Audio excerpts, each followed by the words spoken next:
Well, good morning, ladies and gentlemen, and welcome to Grumman Pilots YouTube channel. And today we're going to talk about flying in the remote areas of Canada and Alaska. This was a trip that John Maestre and I did back in 1999 to wind up in a beautiful fishing camp on Kodiak Island. But when you go to do something like that, first off, you want to make sure that you have all the information that you need. All your charts are there for both the trip there and the trip pack, any flight supplements you need, any additional information. Secondly, you're going to want to make sure that your airplane is in good mechanical condition. You don't want to be carrying a lot of spares around or breaking down in remote areas. Then you're going to want to make sure that you carry some food and some beverage to drink during the day trips, and that will also help out. And then in the remote areas, you're also going to have to carry your survival gear. We also recommend that you take a camera and a logbook and record all of this. It's easy enough to do. By the way, if you travel with a friend, pick somebody you're in really good terms with, and hopefully at the end of the trip you'll still be friends, so stay tuned. So we would like to ask you please subscribe, hit the like button, and hit the notify to stay current with our content. So back in August of 1999, John Maestre and I got in an airplane, 4525 Whiskey, and we started off from Brookville, Ohio. We did all our planning, and we did a bunch of test fittings of how much luggage could we put in the airplane, because we're going to a remote fishing camp and they only get mail once a week from the fishing boat. So we were taking things like a couple of cases of wine, a bunch of cases of beer, other stuff that they can't get at the fishing camp easily. So that's what we were trying our practice loads on the airplane, and we did that till about 10:30 at night, and we finally had the airplane as much as we could stuff in it. And then we get up in the morning to go get the airplane and start taking off for Alaska, and we find out that one of the rollers on the hangar door is jammed. So John's got to climb up on the roof, and we've got to fix the hangar door, but that wasn't a problem. We got that resolved. We were a little late taking off, but off we were going to Duluth and get ready to go to Canada. And you know, here's a picture of us on the ramp at Kodiak Island. So we did actually make it to Alaska that day, but we did have a fun day of flying, and our first day was 14 hours and 45 minutes of just flying time, not elapsed time. Now let's talk about all the stuff that we had to do to get ready for this trip. So as getting ready for the trip, the first thing we did was we got a logbook, because one of the reasons for logging all of this was because we were going to do this trip and we were going to keep notes on it, because down the road we were going to go and do it again, and we wanted to have notes of where to stop for fuel, where to get lodging, where to get fuel. We also kept records every time we called 1-800-CAN-PASS or weather briefings up in up in Canada, that we wrote them all down. So when we got a briefing for North Battleford, we wrote down everything they told us, so we have a record for us. And as we were flying along, we started noting all the birds that we saw. John and I both had studied ornithology in college, and so we were looking at all the species of birds we had found. And where my finger is right there, below that are all the birds that we saw starting in Canada. And then once we got up to Alaska, we started locating caribou, moose, this kind of whale, that kind of whale. So anyway, we kept a list of all the stuff that we saw while we were going about this trip. And you want to keep good records. Now, we also kept records of what we paid for fuel and what we did. And then for every day of the trip, we started out with a note, and then we just wrote little bullet items of what we did each day. And we're going to find out that just starting that on the first day was a big benefit for us, because we had a log of what had happened to us in the airplane, and this will concern the Brandon error with the GPS. But we also kept track of fuel stops, food stops, as well as mileage and some other information. We also had spent a lot of time researching all the information sources we needed to make sure we had all the proper charts and everything for both rural Alaska and rural Canada. Now, when you start doing that research, you're going to find out like this. That page right there on the left-hand side, that is all the contact information for Canada and Alaska that we had to find. That was to get charts and pamphlets and stuff that are not readily available on the web like they are today. Again, this is 1999, folks. And then we had a list of all the survival gear that we had to carry. Now, if we're going in remote Canada, that's what we had to carry. And what's highlighted there in bright yellow is no handguns. You have to bring a long rifle or a shotgun, but you're not allowed to bring a handgun at all. And then that's a list of all the items that you have to carry in the aircraft to fly over the remote areas of Canada. So we looked at all of that list, and then we compared it to the list of what was recommended. Now, that little list right there at the very top, that's what you have to carry in Alaska in the summer. On the bottom is in the winter, and then on the other page, those are just columns of recommended items that you should carry in your airplane for remote areas. And as we were looking at that, you see, that's going to determine what our route of flight's going to be. Are we going to fly the coastal route, and we're going to make that jump from Washington State all the way to Ketchikan Island, Alaska, and that way we never have to land in Canada and we don't have to take all the Canadian survival gear. But then we're stuck with the weather on the coast. So what we decided to do was, how much of this can we actually fit in the airplane? And by the way, if you would go and fill that entire recommended list of survival gear and put it in the airplane, there wouldn't be room for the passengers to go on the flight. So again, we found that because of that we were going to go the non-coastal route. We were going to go cross-country across Canada, and therefore we began our shopping. The one item that we did not have in our list of survival gear that we documented for Canada was we could not find a gill net of less than 2 inches in diameter. A matter of fact, we couldn't find any gill net that we could buy in the United States to fulfill that, and we explained it to Canada. But anyway, you'll find that there's a lot of information. Now, let's go over some of the stuff that is required survival gear. So let's cover some of the summer Alaska survival gear that you're required to have. First, for each person, you must have food for them for 2 weeks. You must have an axe or a hatchet at least 20 inches in length. You must have a first aid kit. You must have a shotgun, rifle, and ammunition. And in Alaska, you can carry a pistol, but you cannot carry a handgun or a pistol in Canada. Keep that in mind. You have to have a small gill net or fishing tackle, 1 knife, 2 boxes of matches, 1 mosquito headset for each person aboard. You must have 1 pair of snowshoes if you're going to be traveling in snow greater than 12 inches. In summer, 1 sleeping bag, 1 wool blanket for each person over 4 years, 2 small signaling devices, and it can be colored smoke or it can be a flashing signal mirror. But that's what's required just for the summer in Alaska.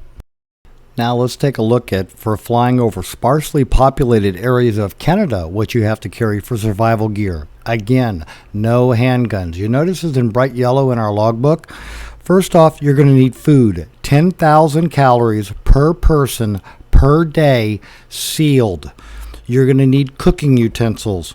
You're going to need matches and waterproof containers. Notice the plural there. Fishing equipment, including still bait and a gill net not over 2 inches in diameter, if you can find them. You're going to need mosquito nets and a good repellent for each person on board the aircraft. A signaling mirror. A portable compass, not the one in the aircraft. You're going to need an axe. The head must be at least 2.5 pounds and must be 28 inches in length minimum. You must have a flexible saw blade. You must have 30 feet of snare wire and instructions on how to use snares. A stove with fuel. A tent or engine wing cover in international orange for each person on board. 3 signal flares. A jackknife or a hunting knife. A conspicuousy panel for saying SOS, a survival manual. And now, if you're in winter, you're going to need a sleeping bag that's rated at below 7 degrees Celsius, 2 pairs of snowshoes for each person where the snow is greater than 12 inches, a spare axe handle, a honing stone or file for the axe, a flashlight, bulbs and spare batteries, a pack or a knapsack, firearms as discussed, an ice chisel, snow knife or a snow saw, and a snow shovel. Now, I'm not going to read you the list of all the recommended survival gear because, again, this was survival gear required in 1999. It's now 2021. I'm sure it's changed, and they've probably made some improvements. So do a current list of what you have to take now. Now, there's one more thing to talk about for the trip. Now, we kept a log of what we saw and did during the day, and here are all just a list of just the birds that we saw in the United States, and then we crossed over into Canada. So you will find that there are many things you have to do to amuse yourselves on a long trip like this. So based upon the survival gear for the coastal route and for the inland route, we decided on the coastal route because, on the inland route. That gave us the option we could come back on the coast if we wanted. And we weren't going to be jumping from Washington State all the way up to Ketchikan. And so therefore, and here's what it looks like on the VFR. We've been flying a lot of coastal stuff, but again, you don't have to stop in Canada. Therefore, you don't have to carry the Canadian thing. So what we decided to do was we were going to go through Winnipeg. Now, we had 3 GPSs on board, and they were all tied in through the multifunction display. John was an avionics guy, and we were supposed to be going to Winnipeg. We wound up going to Brandon. Now, I'm going to dig up some footage of that, but while I'm looking for that, let me tell you what happened and why we ran into a little bit of a snag and why good record keeping can help you out. Now, we were flying along fat, done, and happy after we left Duluth as we were on our way to Winnipeg, and we were writing down, stuff that we saw, taking pictures. We had the video camera rolling, and then we discovered that all of a sudden the map didn't match what we were seeing out of the window. So we started to investigate that, and we found out that we had lost one GPS, and then we had lost another GPS. And the only GPS that was up and running was our third GPS, and we had programmed it the night before for Brandon. We were looking at it as another route versus going to Winnipeg, and we had decided on Winnipeg because of their facilities. But anyway, we inadvertently wound up in Brandon. And what caught our attention to it was, one, that the terrain out the window did not look like what it was, and we also flew through a live fire area. We saw explosion off the pilot's side wingtip out in the distance, and we knew that we were not where we were supposed to be, so we went to Brandon. Now, the nice thing about Canadian airspace is when we landed, they knew that we had violated some restricted airspace. They knew the color of the airplane. They knew the color of our hair, who wore glasses, who was wearing what color shirt. So we just fessed up and we told them about the GPS. We showed them our logbook where we had logged it, and we showed them the videotape in the camera where we had been trying to fix the problem while we were flying. And that was our get out of jail free card, folks, for Brandon. Now, that was the only first thing that happened flying in Canada that day. Now we're going to tell you what happened at our first fuel stop at North Battleford. So in Canada, they rely greatly on the Canadian flight supplement. They're also very big about how you enter the pattern to land at an airport. And now, if you're within 5 degrees of the runway heading, you can do a straight in. And that's exactly what we did at North Battleford. And when we landed on the ground, a CFI came out and gave us a rash of stuff about why we didn't do a circuit and go downwind and do base and announce everything. Well, we had announced that we were coming in. There was no other traffic, and it was a straight in approach, which when he showed us the Canadian flight supplement, we pointed out to him. They obviously knew it was us because of what had happened down in Brandon and trying to get to Winnipeg. But anyway, you can do that. So even though this was an approach right here where we came in at an angle in Canada, you can do a straight in if you're within 5 degrees. So based upon that, when we got to Peace River, we decided we were going to find a CFI and get some local knowledge about rules and regs.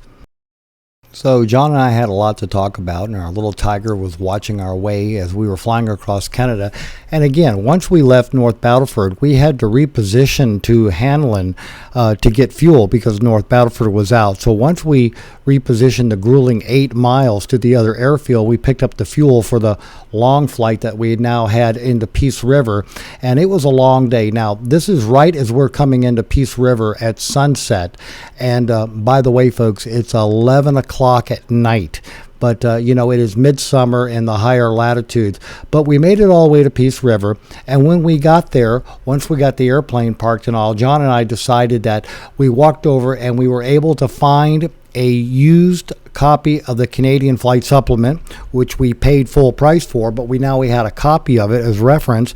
And then we also had an instructor that was giving us some pointers, and then he recommended a hotel, which we went to, and then right across the street from the hotel was an Italian restaurant.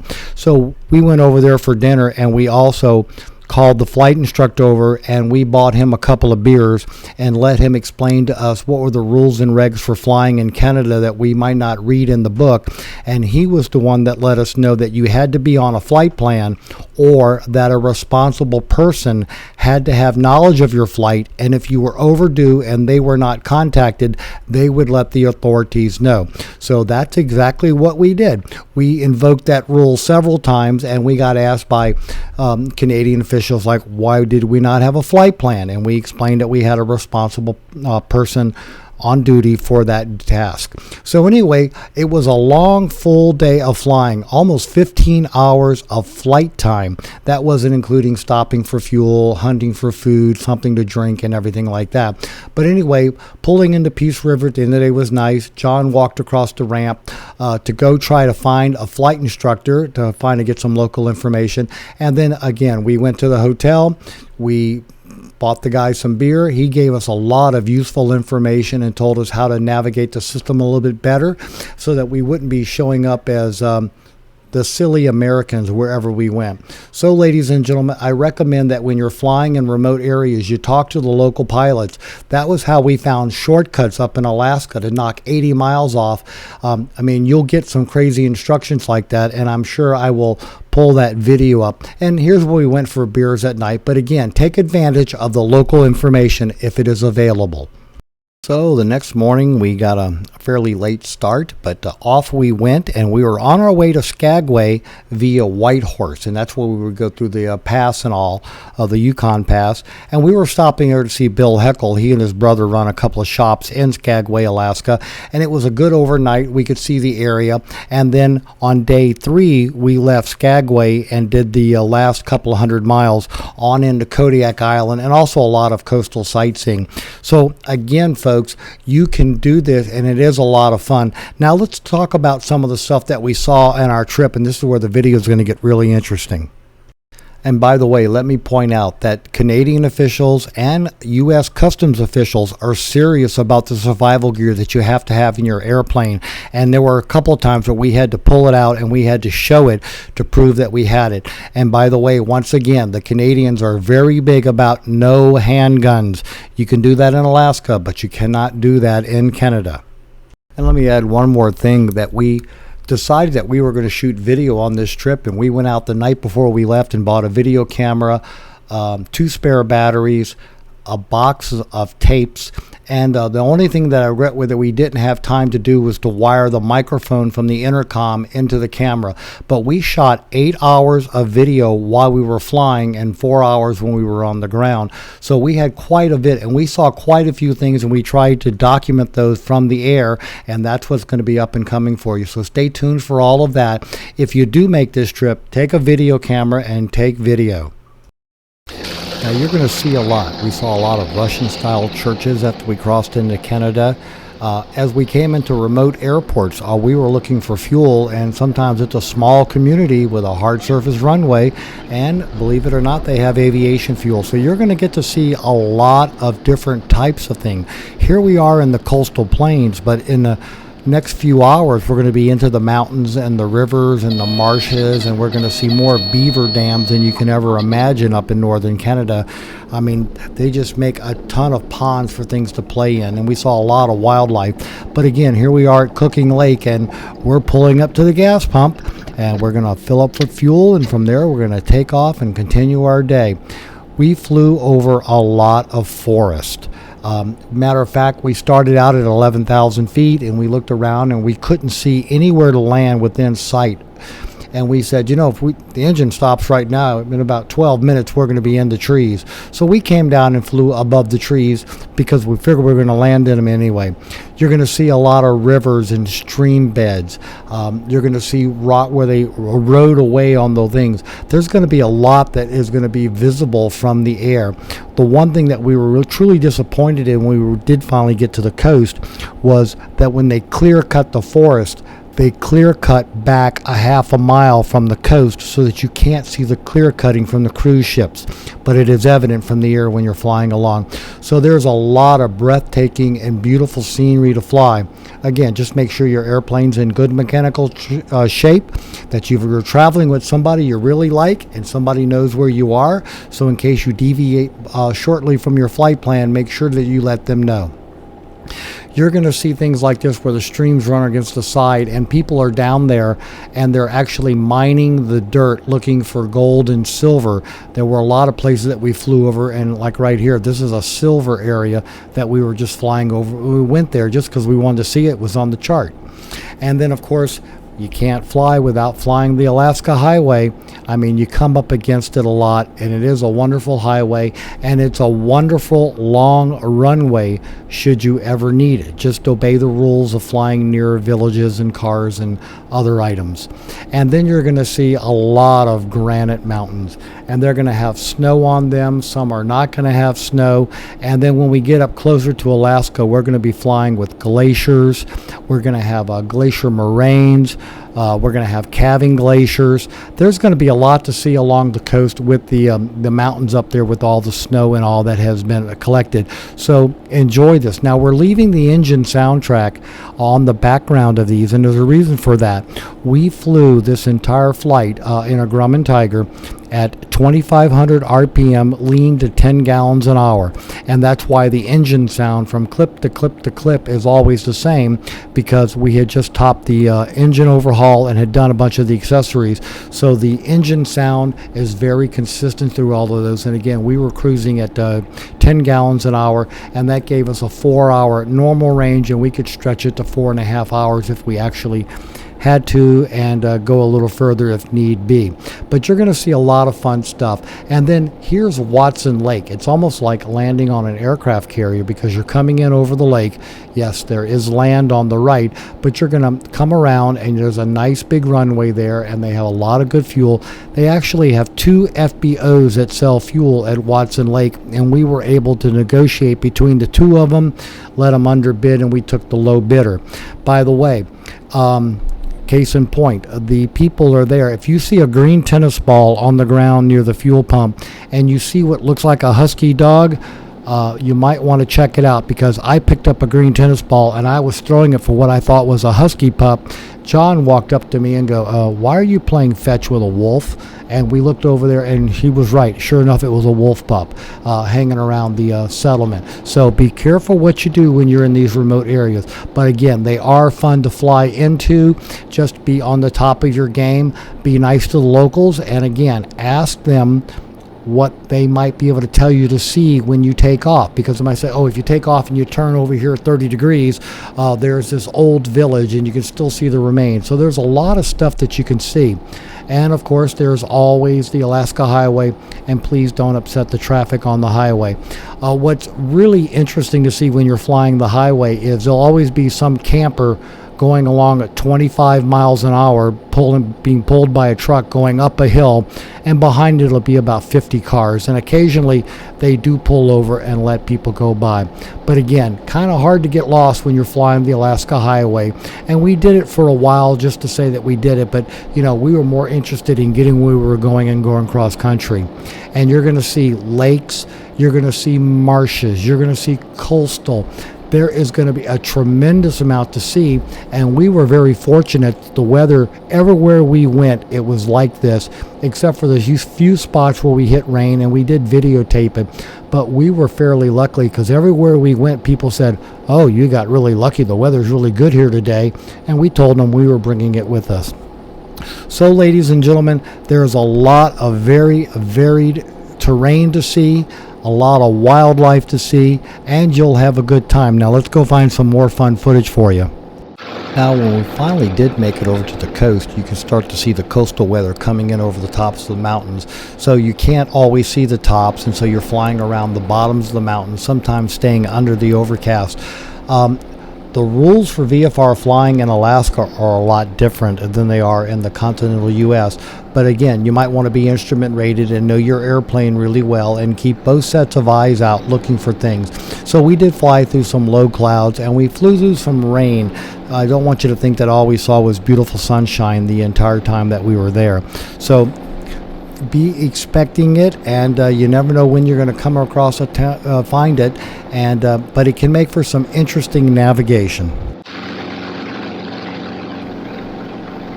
Now in Alaska, you'll get people on the radio give you shortcuts. Like we were flying to Haines on the way back, and we were up on the Copper River, and someone said, oh, if you want to knock about an hour of your flight off, fly up the Copper River until you come to the second straight valley on your right. Fly up that straight valley till you come to a glacier. Go to the top of the glacier, make a hard left turn, fly down the glacier, and you'll be in Haines. And we did that, and we knocked 80 miles off of our trip. Not to mention we saw some stunning scenery along that route. And occasionally we would get the whole airplane washed, which if we were flying low over forest, we'd pick up a few bugs, and this is one way to get rid of it. And this kind of gives you an idea of some of the marginal visibility. I mean, you can see that there are mountains in the distance, and you don't want to go up into the clouds because the mountaintops are up in there also. But as long as we had a mile visibility, we knew we had 30 seconds that we could turn around and come back. Maneuvering like this, we were usually down at 120 to 125 knots to give us some leeway if we saw something that we didn't like. So, ladies and gentlemen, flying in remote areas can be wonderful. It just takes a little bit of preparation. Once you do it, you will be a fan for life. It's a great thing to do. So we hope you found all this useful and informative. Thanks for watching, and have a great day flying your Grumman.